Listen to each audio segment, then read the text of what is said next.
Buonasera e ben ritrovati con il TG Flash di New Sicilia, di seguito i titoli più importanti del pomeriggio. Assolta dall'accusa di corruzione l'ex direttrice generale della Fondazione Federico II, Patrizia Monterosso, finita sotto i riflettori dell'inchiesta che ha interessato figure di rilievo dell'Ars, tra cui il presidente Gaetano Galvagno e la sua portavoce. Si è concluso nel pomeriggio il secondo sopralluogo a Niscemi in seguito alla violenta frana che ha colpito il territorio. Gli accertamenti condotti dai PM della Procura di Gela insieme ai consulenti tecnici, alla polizia e ai vigili del fuoco serviranno a chiarire le cause del disastro ambientale su cui è aperto un fascicolo.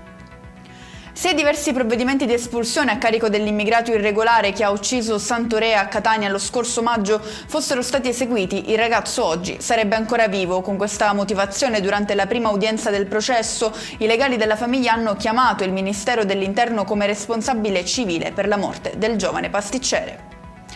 Non ha ricambiato il mio sguardo e non ci ho visto più, lo ha detto agli inquirenti l'uomo di 53 anni fermato con l'accusa di aver accoltellato alla schiena la donna colpita ieri in via Libertà a Palermo. Chiudiamo con il meteo. Il ciclone di San Valentino è pronto a fare il suo turbolento ingresso sull'isola. Nessun attimo di respiro dunque per la Sicilia, che rimane nella morsa di temporali e tempeste di vento. Allerta gialla domani su gran parte della regione, escluse Enna, Caltanissetta, Siracusa e Ragusa. E con questo è tutto, prossimo appuntamento domani alle 13:30. Grazie per averci seguito, buon proseguimento di serata.